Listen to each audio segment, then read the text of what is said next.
action. Action. Welcome back. Actually, I have a story for our cold open. Okay. Hit it. So I have a Riley story, which you guys don't know.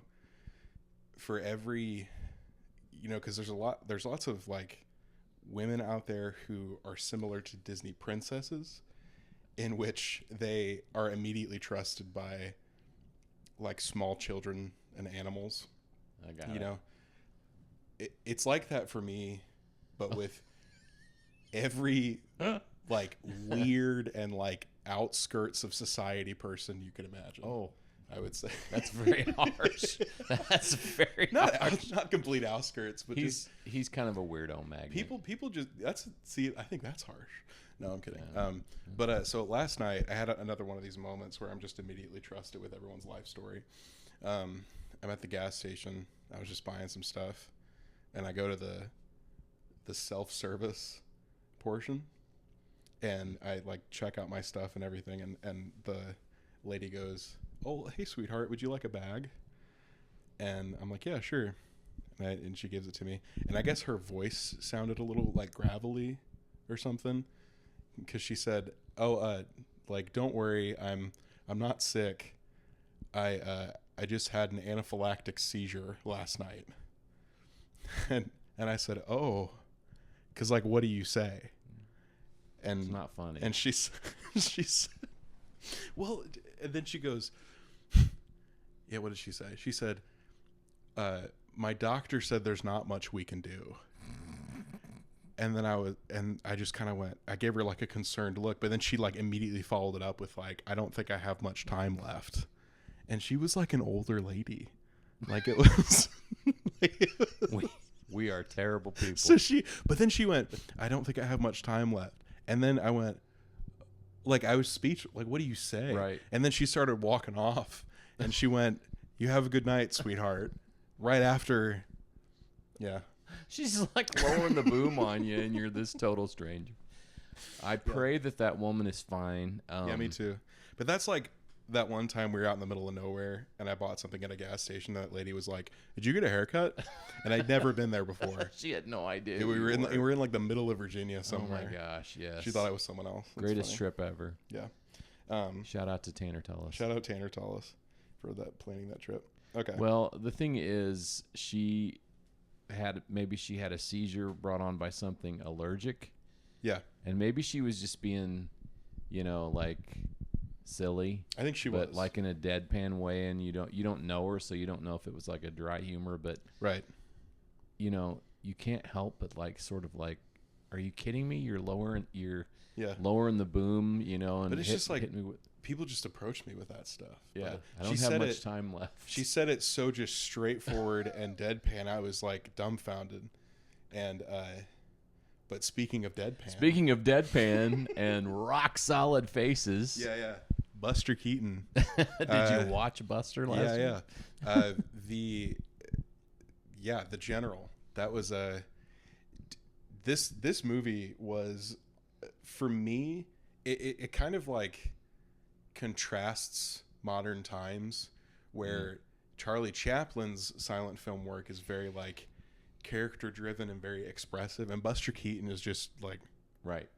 And the whole time. That was his whole appeal. Yeah. From early on with it in his career, even before movies. Yeah. But before we get into that, welcome to, I think this is episode 6. I want to say, episode 6, because we did. Yeah. And we're continuing our silent film November with The General, as we said. Yeah. And thank you guys for coming back. And yeah, right up here we got our little poster. And we're in our new studio. If you didn't see the last episode, we're in the new studio again. So Dad, you want to give some background on the film? Well, The General came out in 1926, so we're a few years before modern times, so we're kind of going backwards. It was directed by both Buster Keaton and Clyde Bruckman. Yeah. Silent action comedy. Mm-hmm. Adventure, I would call it an adventure film as well. Yeah. It was actually inspired by the great locomotive chase that really happened during the Civil War. Mm-hmm. And when it first came out, it was not well received. Keaton put a lot into it, spent a lot of money on it, and caused some friction there, and he ended up signing a contract with MGM to sort of get out of hot water where he was before, because he'd spent so doggone much money and had a lot of control over the films. And he said that signing that contract with MGM was the biggest mistake of his life. But it was a landmark silent film. And again, we're looking at all the films that are on the 50 greatest films of all time. Yeah. And it is ranked as one of those. Yeah. Why is it that so many of these classic, really great films seem to flop at the box office? I think we've said that. I don't know. I think possibly more than half the time. Yeah, I don't know. I think in order to understand that, you'd really have to dig in and know the times. You'd have to know what appealed to the audiences at the time. I don't know. You probably have to know more than we know. Yeah. But I don't know. I mean, you would think from my standpoint, from your standpoint, watching it, it's entertaining. It's well done. You can see why it was one of the greatest films of all time. Yeah. Why in the world would it be a box office flop? Who knows? What was popular back then? We'd have to look and see, and that was probably something we should have done. Yeah. Well, thanks for the background. Yeah. What I guess I could start with like my take on it, since you just gave some background. Yeah.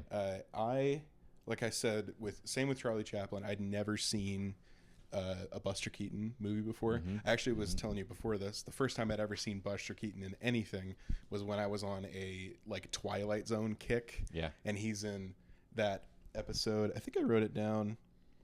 Oh yeah, it's the episode's called Once Upon a Time, and it's a man from 1890 is catapulted 72 years into the future when he steals a time machine, and it's Buster Keaton, and he's got that same deadpan face, and it's kind of bizarre to see him as an older man in like a talking picture. Yeah. But I when I saw this movie, it reminded me of like watching either the Tom Cruise Mission Impossible movies or like Top Gun or something. Oh, that's interesting. Like these modern, without doing any kind of research, it kind of made me think, if I'm in the 1920s and I hear Buster Keaton's movies coming out, I'm thinking I'm gonna go watch this to see him do some cool stunts. Right. And that's essentially what people do with like the latest Mission Impossible movie that just came out. Whatever you think of it, it was marketed as, hey, Tom Cruise rides a motorcycle off a cliff and then parachutes or something. That's the marketing, and I feel like the same thing would have been done with these Buster Keaton films. Yeah, probably so.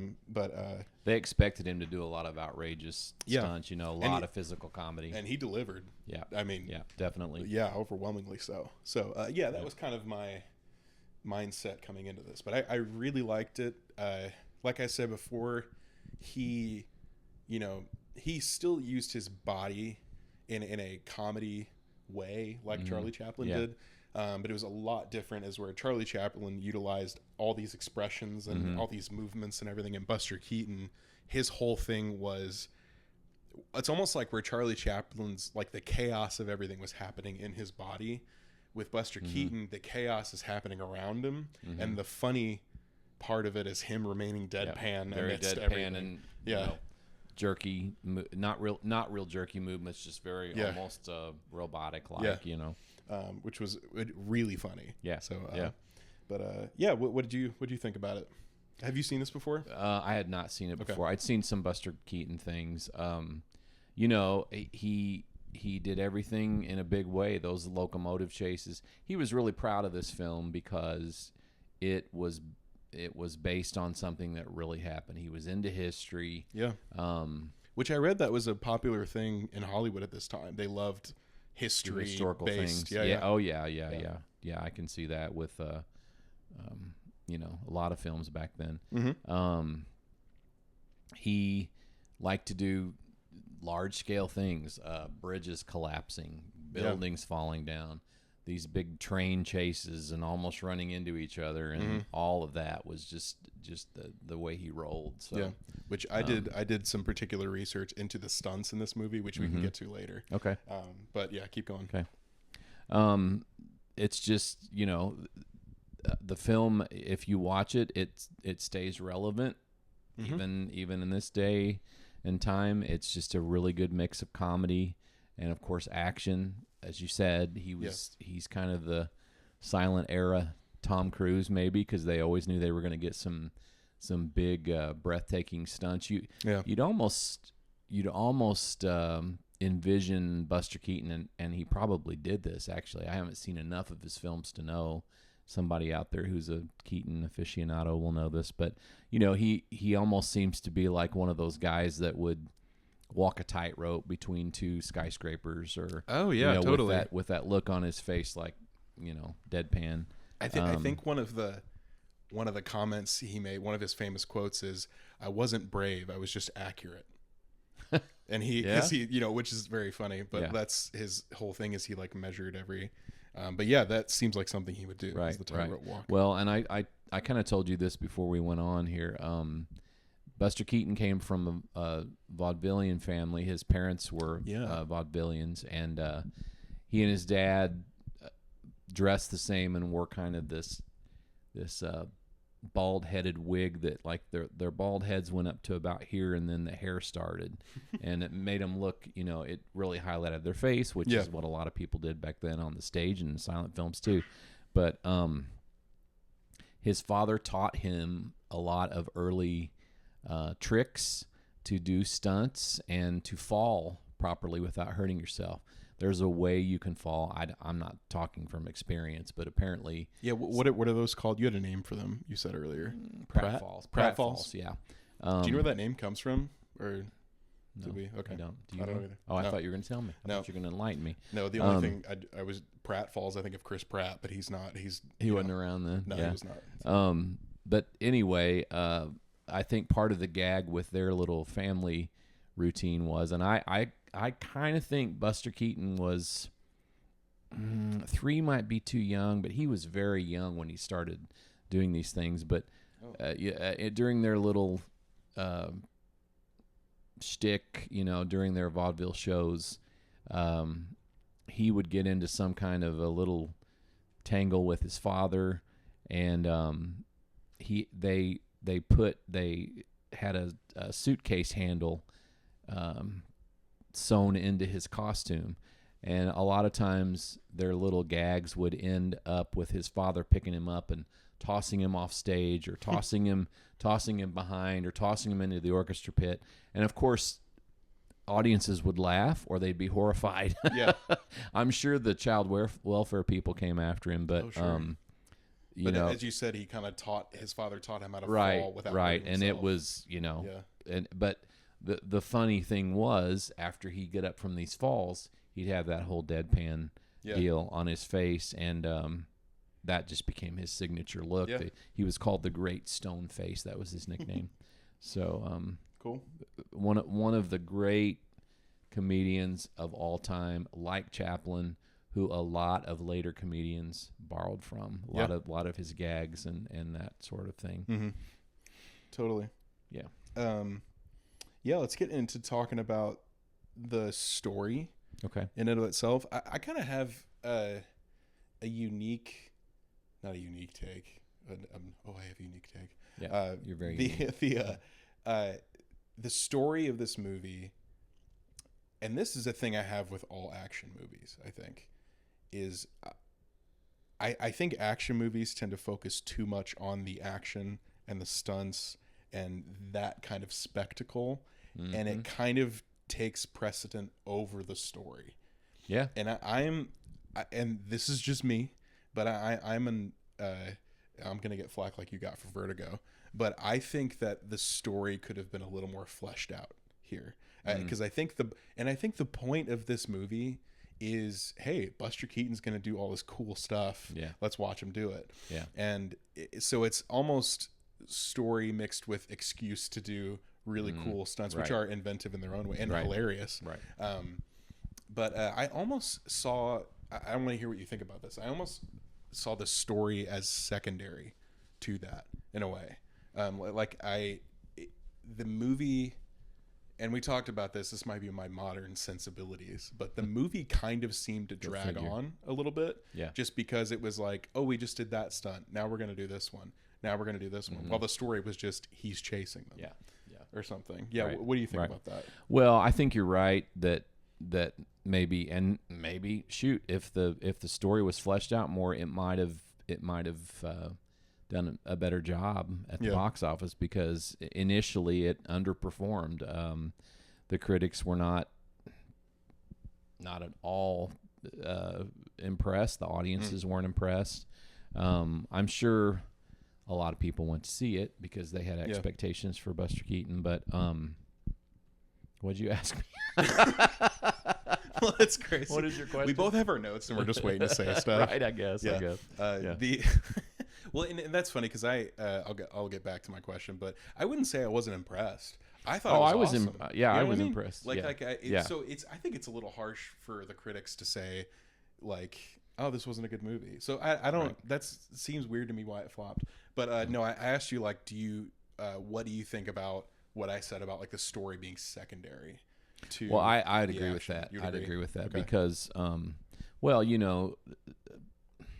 just like Chaplin, they knew that the audiences expected certain things out of them, so they had to do a lot of big stuff. And I'm sure that the audience caught wind that this is going to be based on the 1862 great locomotive chase from the Civil War. Right. So they're like, wow, this is going to be great. Yeah. Because they'd seen buildings fall on Buster Keaton, and they'd seen all kinds of things like that, skinnier teeth type stunts that he'd been doing. Mm-hmm. So I'm sure they expected that. But yeah, I would say that there wasn't as much story as there could have been. But again, we are judging this from our eyes in the 21st century. Yeah. And, this was a different time, different place. And totally. Movies were a lot more fascinating for different reasons than we have today. Mm-hmm. So, yeah. Also, the great locomotive chase. Should we give a little background on that? Yeah, go for it. If people are interested. Yeah. You can hear me read a Wikipedia page. So it was essentially a Union military raid on the South, where they went where James J. Andrews, who was a civilian scout, stole the Confederate locomotive, the General. So that was, the name of the train was the General. The name of the train was the General, which you can actually, it's at a museum somewhere. You might have to look that up. Well, and I would imagine the audiences at the time, we knew weren't, about this. weren't that far from the Civil War. Right. So, they knew about it. This might have been like, almost like, so if that's the 20s and that was, the 60s, it's almost like the Civil War was like the Vietnam War is to us. Yeah. That's the time frame you're looking at. There were plenty of people around who, But like I said, I don't have to scroll through all the information about this. You can look it up. But the thing I thought was cool was it was a failed attempt, right? But the 19 survivors, I think, or the 19 men on the raid were awarded the first ever Medal of Honors. The Union soldiers. Okay. So it was a cool little tidbit I thought we should mention. Yeah. But that's what the movie's based off of. It doesn't really have much to do with the story because there's all this romance, and then he, successfully gets his train back, and then I guess which from the Confederate side, that's actually what happened is the raid wasn't successful by the Union soldiers. He was able to, but I have comments about the romance, but I'll bring that in later. Sure. Too. Yeah. Well, let me go into the stunts a little bit, and then we'll talk about acting, chemistry, things like that. Okay.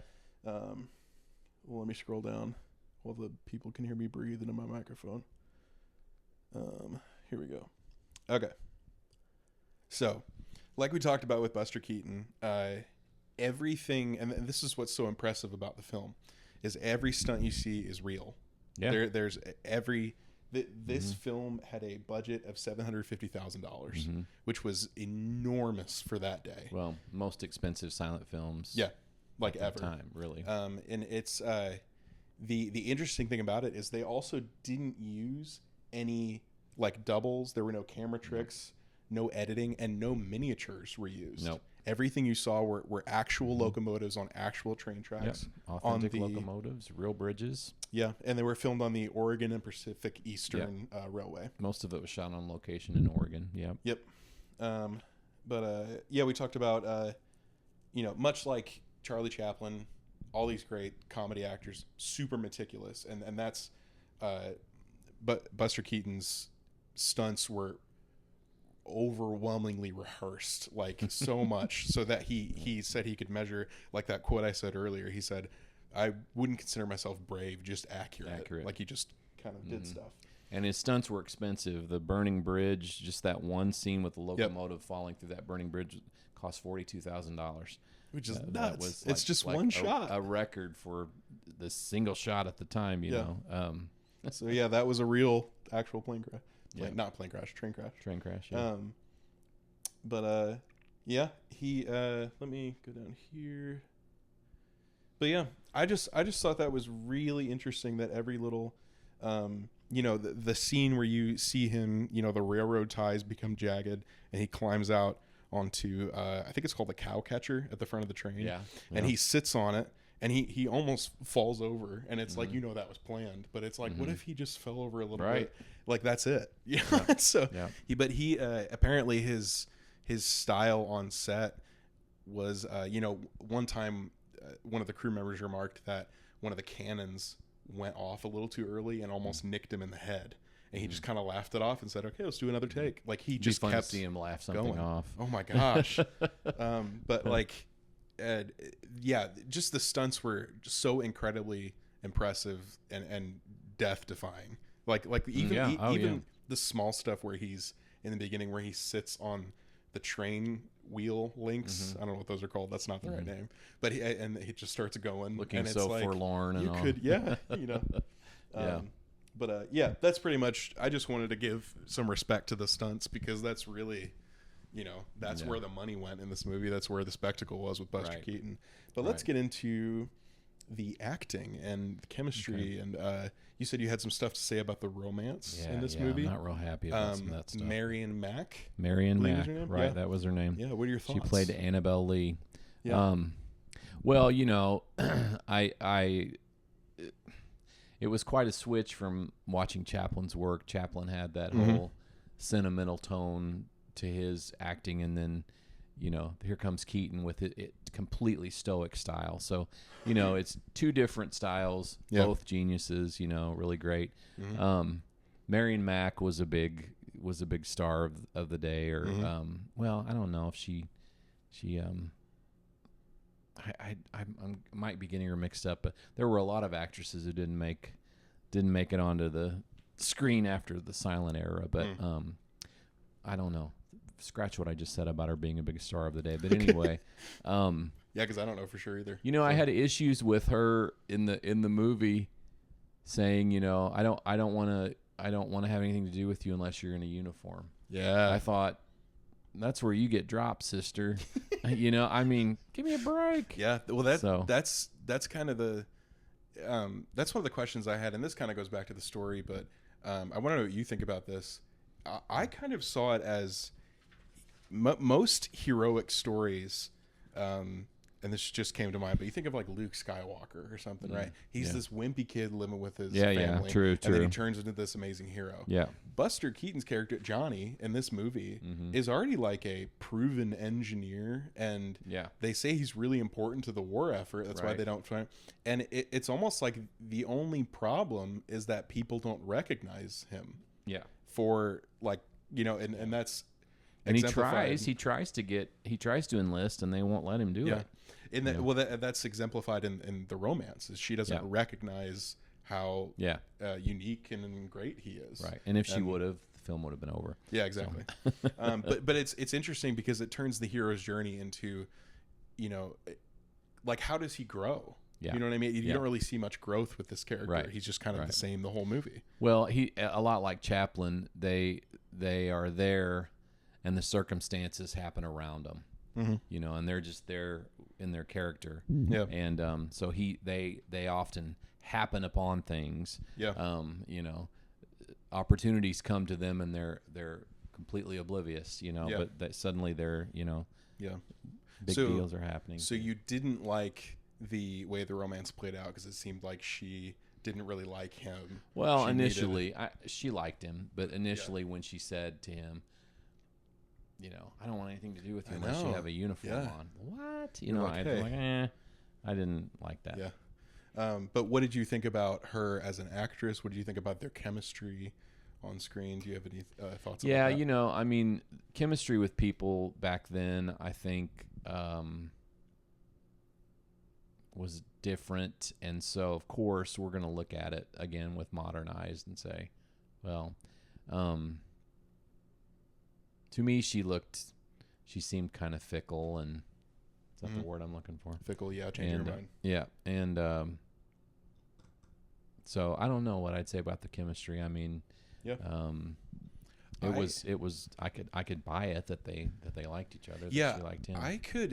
I might disagree with you here because I kind of thought that, you know, because I said this before, I wanted more from the story. I wanted things to be fleshed out more. It kind of just seemed like it was there as a backdrop to all these cool stunts, right? And which is fine, but I kind of thought that Johnny was very just stoic, like we keep using the word deadpan, stoic, straightforward, and very restrained. His whole character is, there's not much coming from him, and I think Annabelle, is that her name in this? Annabelle Lee. Annabelle Lee. She kind of brings a sincerity to him that he never really expresses. I would agree with that. Yeah, you know, and that's where I kind of saw their chemistry blossom and see what her choices were doing for his choices and what his choices were doing for her. Yeah, you know, because she even after he rescues her, she kind of helps him out by putting cannonballs in. It's almost like it felt a little more. Their partnership felt a little bit more like. You know, if I'm comparing it to like maybe a romantic comedy where they get married and it's this beautiful thing and they go off and it's not very realistic. Theirs seemed kind of realistic where they're actually working together and moving together. Well, and you know, you get the idea that maybe when he rescued her, maybe she thought, oh, I misjudged him. I was too hasty in my decision, and I was so embarrassed by the fact that he wasn't able to enlist. She didn't know that he wasn't able to enlist, but anyway, we're getting pretty deep in the story. But no, that's good. Do you want to go over some of? Last thing, if this is the last thing with the story before we go on to some of the acting and stuff like that. What if there were anything you could change about the story if you directed it? What was one thing you would change about this?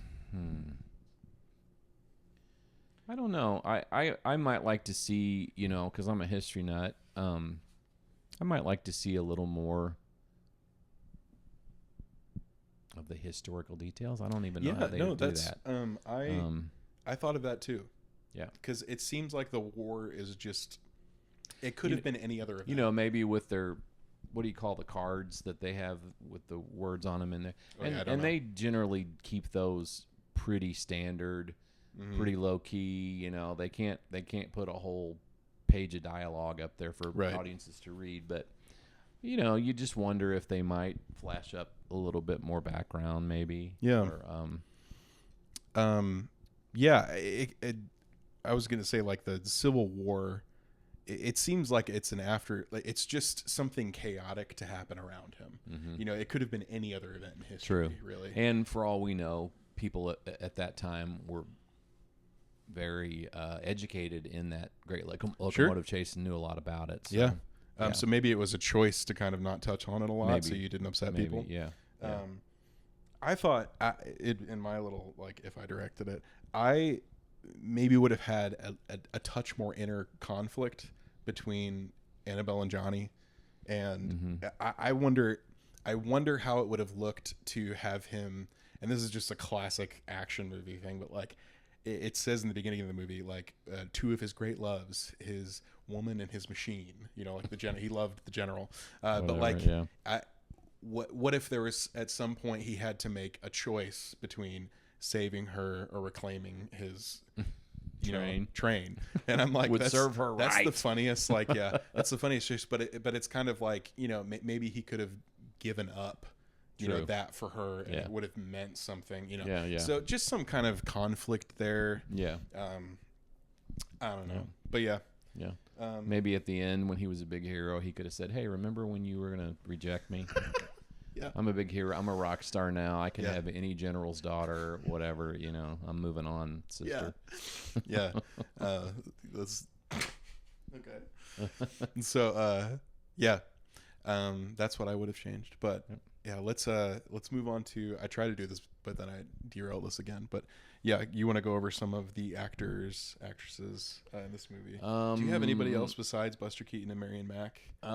Glenn Cavender played Captain Anderson. Jim Farley, General Thatcher. I didn't get a lot of background information on them. That's good. They weren't really in the movie that much. Yeah. So it was mostly just them two. Yeah. Again, it was like Chaplin and Paulette Goddard. Mm-hmm. Right. No, I didn't get a ton of information on the cast. Because again, these silent film actors, they probably, some of them were seen a lot and maybe more well known in the 20s and early 30s, and then they just sort of faded. Yeah, because I didn't look much into this, but I mean, I'd never heard of Marion Mack before. I'd certainly heard of Buster Keaton, but you did talk about how he put a lot into this movie, which was this Warner Brothers that had this movie? Joseph Schenck was the guy's name who was head honcho, and he had a contract with him.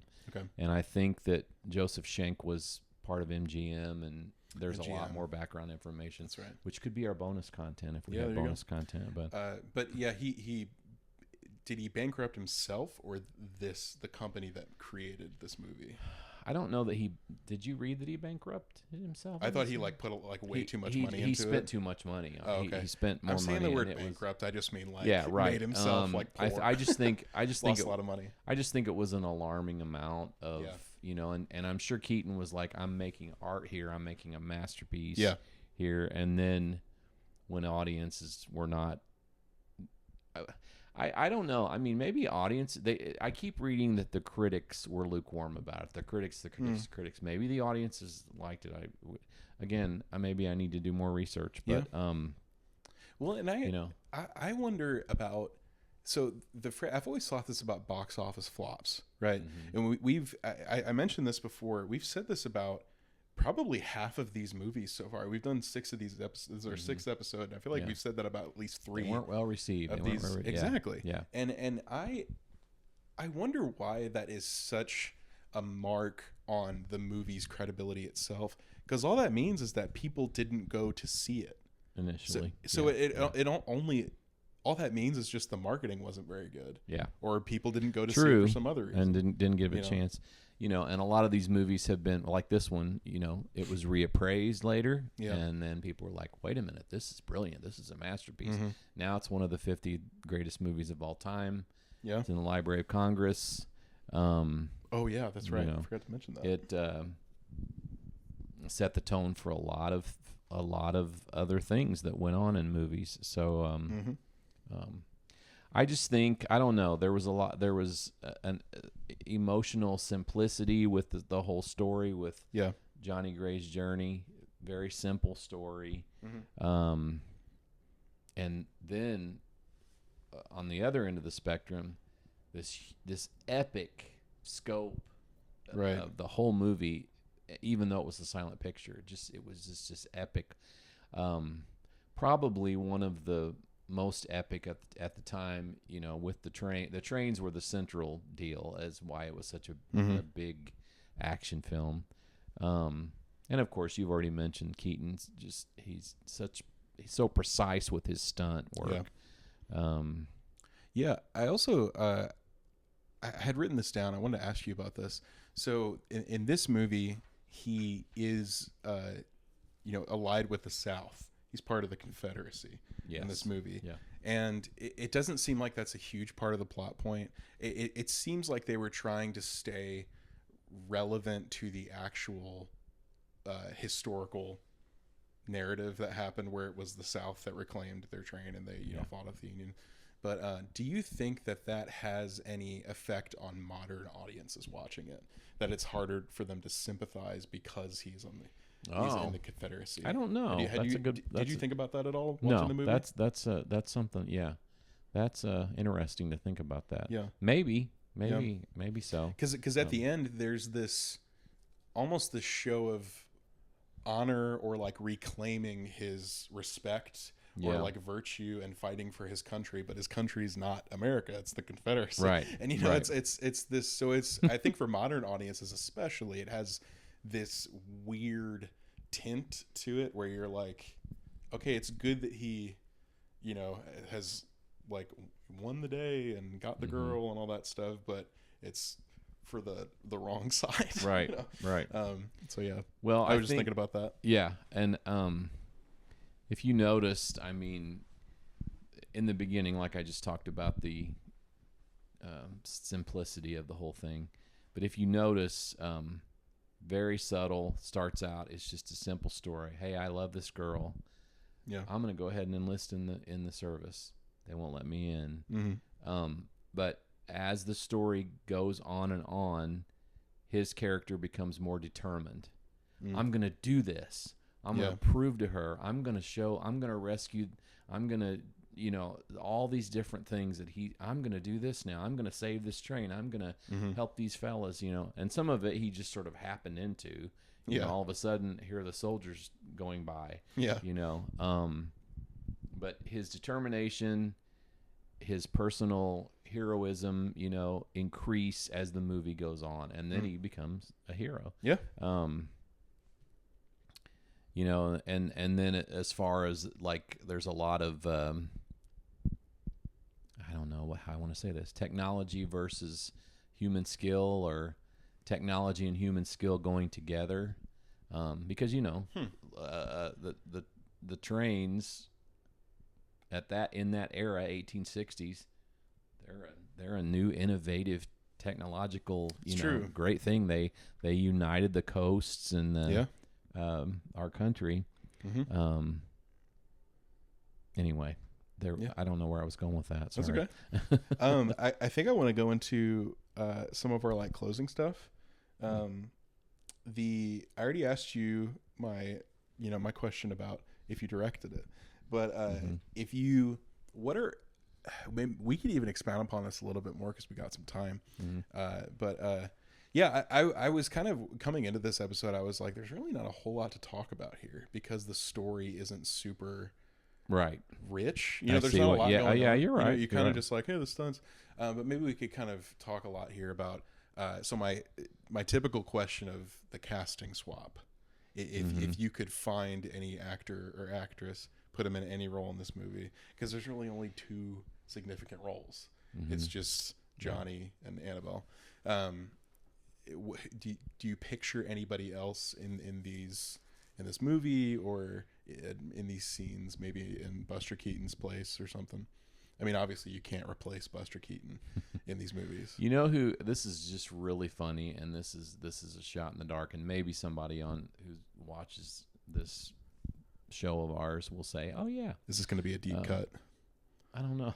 Do you know what a deep cut is? I'm not sure I do. It's like when you it's like oh, this is a deep cut. It's like something very I think it might come from like it's a cut of a film that's like a blooper or like something off that many people don't know about. So a deep cut is something that's like not a lot of people know about, or it's like all the way over here or something. I'm still not sure I know what it is. Yeah, anyway. Okay. That was a really bad way of explaining I'm glad we talked. Thanks. Good talk, son. This is going to be a deep cut. I can feel it coming. For some reason, and I don't know why, I'll start again. Do you know the actor Tommy Lee Jones? Yeah. Yeah. That's not a deep cut. That's a shallow cut. No, I'm kidding. Yeah, Tommy Lee Jones. I have seen Tommy Lee Jones in a lot of stuff. I'm a big fan of his. He's awesome. He's a king of subtlety. Yeah, he is. I think the scene that this is not even a movie. Will Ferrell and Kristen Wiig came on the Golden Globes once and did kind of a funny routine about Yes. all the actresses, and they as if they had seen all of the movies when they obviously had. They had not. Yeah, and I remember this. They made fun of a movie that he was in, and the camera panned to him in the audience, and there was no expression. And it almost looked like he was ticked off. And who knows if he's doing it on purpose or not? I mean, I'm sure it was planned. He's extremely subtle. Yeah. Well, because I remember watching that and it getting a big laugh from the audience, and he was just like, real mad about it. So the great stone face. Now, I'm not sure that Tommy Lee Jones could pull off. No offense. No offense to him. No, I'm not talking about that. I'm not slamming Tommy Lee Jones because I love the guy. I think he's great. You don't think he could jump off a train? I didn't say any of that. I'm just saying that I think that he. I could just see him doing that, in his younger days too. I mean, he's an older guy now, but I'm trying to think more along your lines because you always talk about modern day actors, doing some of these. We talked about Jim Carrey in the last podcast. I'm wondering, maybe he could do something. Yeah. Now he would maybe bring a little bit more of a bizarre twist to the whole thing, but well, I've got a deep cut. Okay, go for it. I can't wait because you of course are the the expert on deep cuts. I can't wait to hear this. This podcast is just my pitch to be the casting director for any movie that you want. I'll just pull all your budget will have to be like $20 billion. Okay, drum roll. Here is Riley's deep cut. It's not really a deep cut, but it's going to be a deep cut for you because I feel like you've never heard of this movie. Deep cuts, but people are or deep cut, or even just the concept of a deep cut. Guys, comment down below an explanation of that because I can't think of anything, or if I'm using it wrong. Dad doesn't even care. Have you heard of the movie Scott Pilgrim versus the World? Yes. You have? I have. Have you seen it?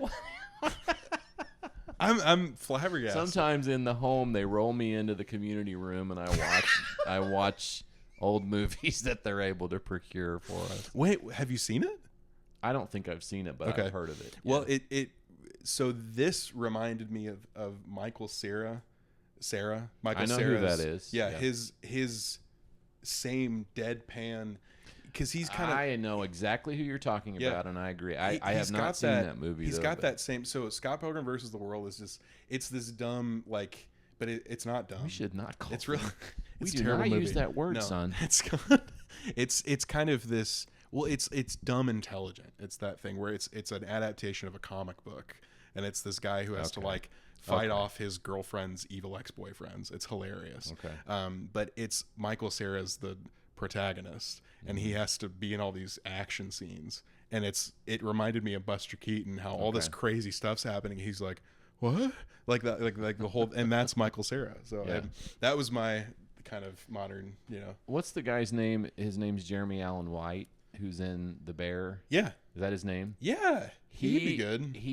See, now we're coming up with all these. Yeah. He's got a very deadpan, unassuming type. Well, he's got that saying. I noted this, and I was like, why do all these silent film stars look like they're 5'4"? Like, what's happening here? Because Charlie Chaplin's super short. Yeah. Oh, yeah. Buster Keaton.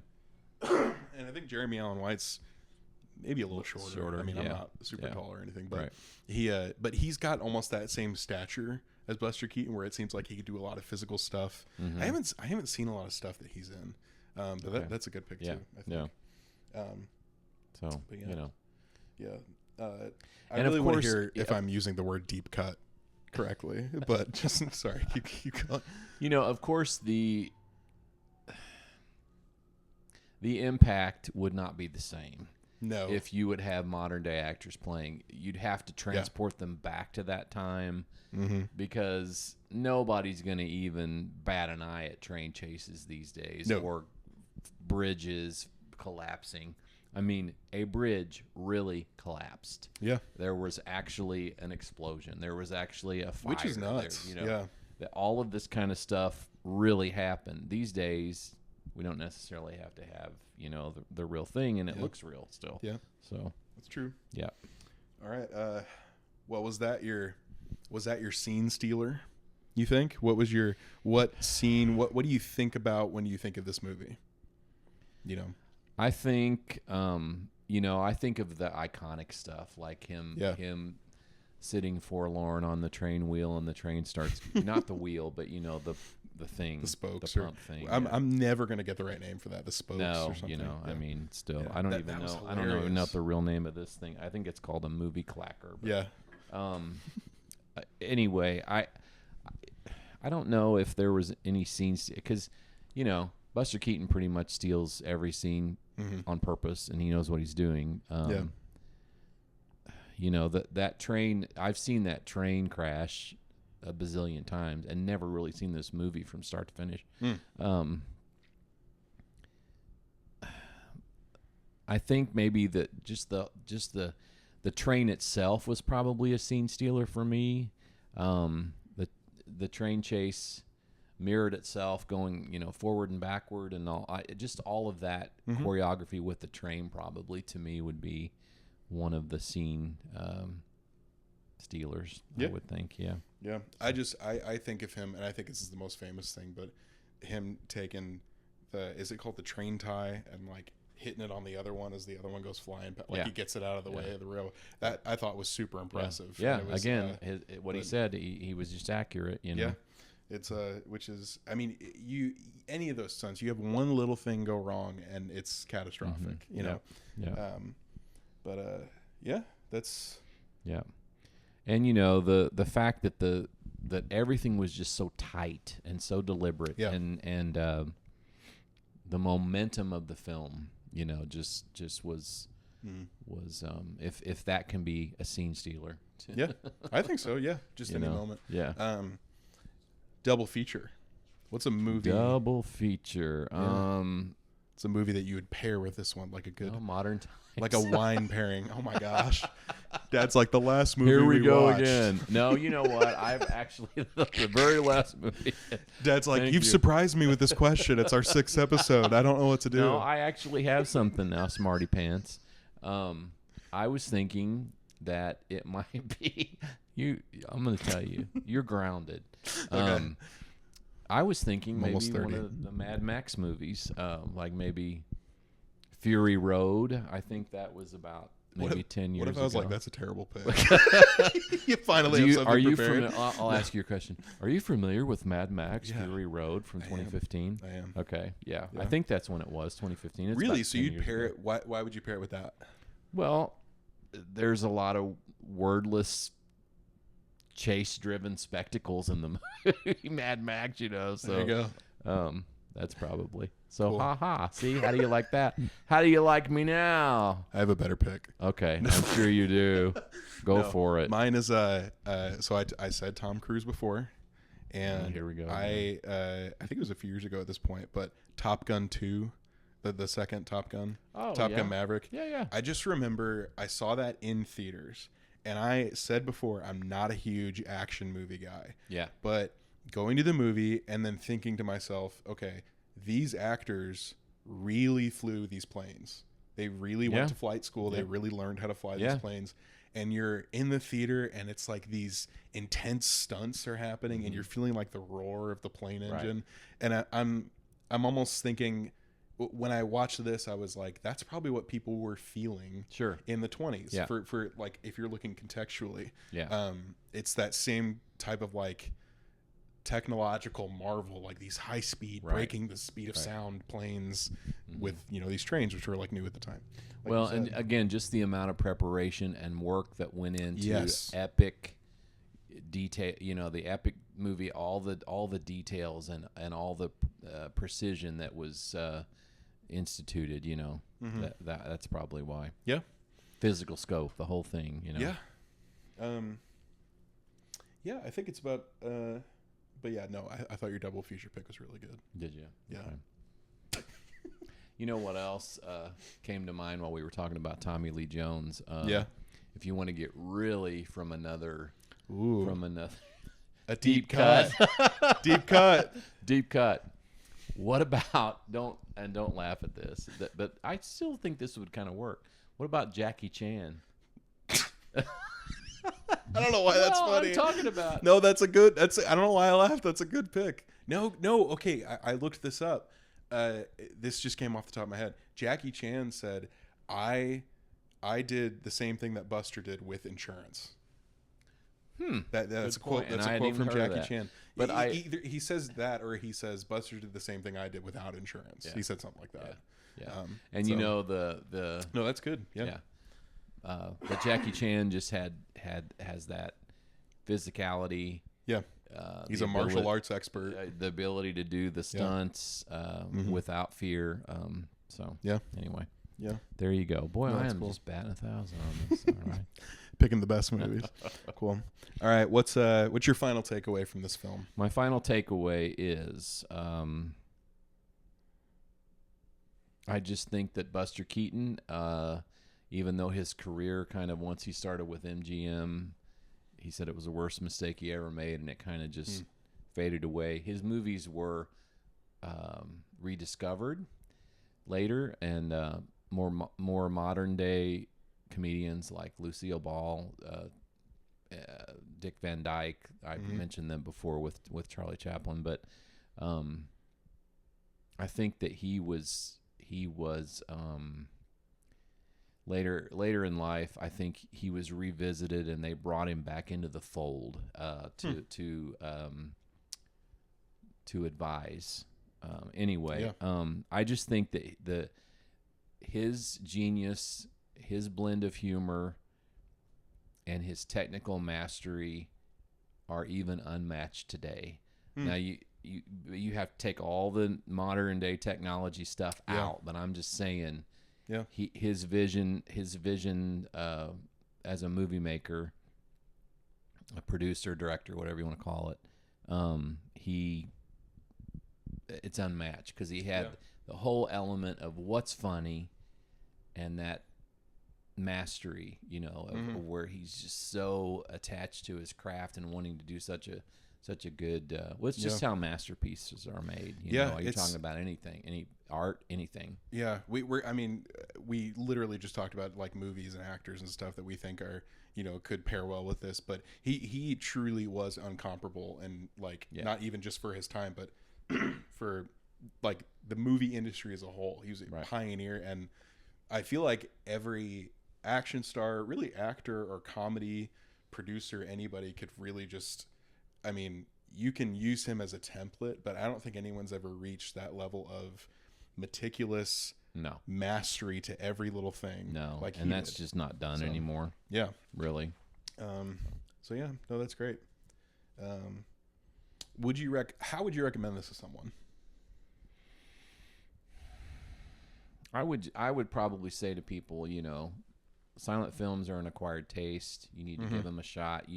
Because they're important in the history of filmdom, because you need to see where all these films that we're seeing nowadays came from. Yeah. Because obviously this is one of the first big action films. Totally.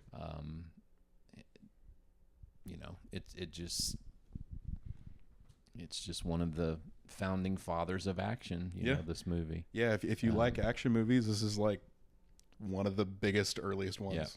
Yeah. So, right. I would agree. Yep. And I would recommend this I think this still holds up today. I think when you recommend it to people, you go, this is a silent film. Mm-hmm. All the stunts are real. Everything you see is real, no miniatures or anything. Right. And you tell them that, and they're going to enjoy it, I think. No AI. No AI. No ChatGPT. Right. Bunny ears. So what would you rate this out of 10? I would say 10. It's a masterpiece. I'm going to always say 10 probably. Okay. So I gave it an 8. Only because of the story. I thought the story was lacking. Yeah, that's it. Yeah. That's the only thing. So I'll just give it a 9.2. How about that? That's fine. 9.2. Okay. All right, guys. I agree with you on that. Yeah. Thank you for watching. Yes, thank you very much. We're going to continue. That was the second episode. So we got 5 silent films in November. We just did the first 2. Is anyone out there saying, more silent films? Please stop. You need to really put on your big boy pants. Yeah, this is with the next few, because or big girl pants. I looked at our analytics, and all of our viewers are male, or you're a big girl. But no, They I'm just are kidding. girls? No. No, I said they're all male. I'm just kidding. Oh, okay. No, I think our analytics one time I looked it up, and it was like 100% males between the age of 18 and 34, and Well, I was good. like, that's crazy. Well, they can put on their big girl pants too. That's true. Everybody's welcome.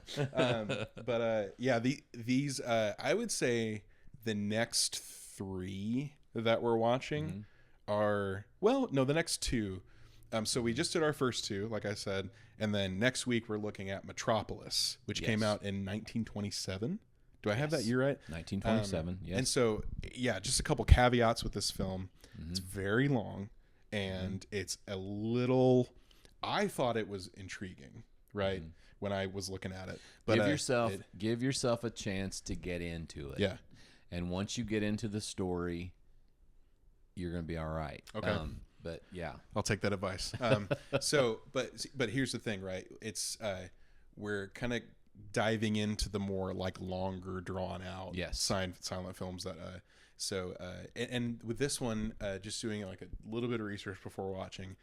Correct me if I'm wrong, but you'd have to go. I think the full, most complete release is available on Amazon Prime Video. Okay. But there's also on YouTube. There should be the full release too. This one, Metropolis, is weird because it was filmed and then part of it was lost for a while. Because part of it was cut out. It was the original was they thought was too long. Yes, and so then they not recently, like in the 70s or 80s. Found the missing parts and then recompiled it. So it's got some missing frames in there. So it's a little, jagged, I would say. And they try to explain with the missing frames what was going on. I would recommend with these longer silent films, they're important. You need to watch them. Absolutely. So that you're going to fancy yourself a film historian when we're all finished with these, or you're gonna be a lot sharper with films when we're done with the silent films. But I watched them in spurts because I wanted to make sure I watched a little bit. I think about over 3 days. Just because I wanted to make sure I was really paying attention and getting, of course, for this podcast, but also because, you have to watch it with modern day eyes, but yet you have to figure out, what must people have thought back then? Sure. In 1927. So yeah, that's a good.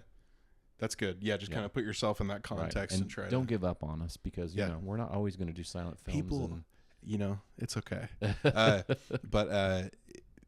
Yeah, that's good. So yeah, just bear with it. I would even recommend just doing a little bit of research before you watch each one of these, especially with Metropolis, just to get a little bit of backstory. I think you will enjoy them. I think you're still going to enjoy the films for the novelty and for what they are. And some of it you will laugh at because of things that probably the audiences back then didn't find funny. You might find funny. Yeah, exactly. So yeah, all that to say, Metropolis next week. Go ahead and watch that before you watch our next episode. I try to get this down. You like and subscribe somewhere down here. Subscribe really helps us out. No money. It costs it's free. So it's free. Really helps us out. Comment down below anything about other movies you'd like us to review, anything you think we left out in this one, your take on silent films. You can yell at us for doing silent films, whatever you want to do. All engagement helps us out, so please comment below anything you'd like. Just don't be hateful or mean. Right. Don't be mean. That's the and I don't care if you're mean to me, just don't be mean to other people. Don't be mean to his dad. Yeah. Last week we forgot to mention with Charlie Chaplin the whole scene from the movie with the nose powder. We forgot to mention the cocaine reference. Oh yeah. Sorry about that. Cocaine is in that movie. Triggering. Good way to end the podcast. Well, yeah, we were gonna try and point out. I don't think there's anything in Metropolis that's particularly insensitive. Right? No, I didn't find anything. So should be good there. There's a couple of stuff either with the background or history, just some of the films after that we will put out just like little trigger warnings about, just to have you ready in case you don't want to watch it or stay away from that part or something. But with Metropolis, you should be good. There shouldn't be any major insensitivities there. Regardless of anything that might be shocking or insensitive, it's all important to see, and to talk about it, have discussions, conversations about it. Yeah. Well, it's just like it's like diving into any part of, especially even American history. You're going to dive in, you're going to dive in and acknowledging it is part of fixing it, right? Acknowledging the deep roots of racism, the deep roots of just all around bigotry of our country, especially. But we're getting off track here. Anyway, we will put out little trigger warnings and stuff before some of these next silent films at the end of Metropolis. We'll let you know about those. But thank you for watching. Like and subscribe. Comment below. Thank you. Thank you, Dad. Love you, son. Oh, you said it before I did. Love you, dude. All right. Thanks for watching. See you next time. Bye, guys.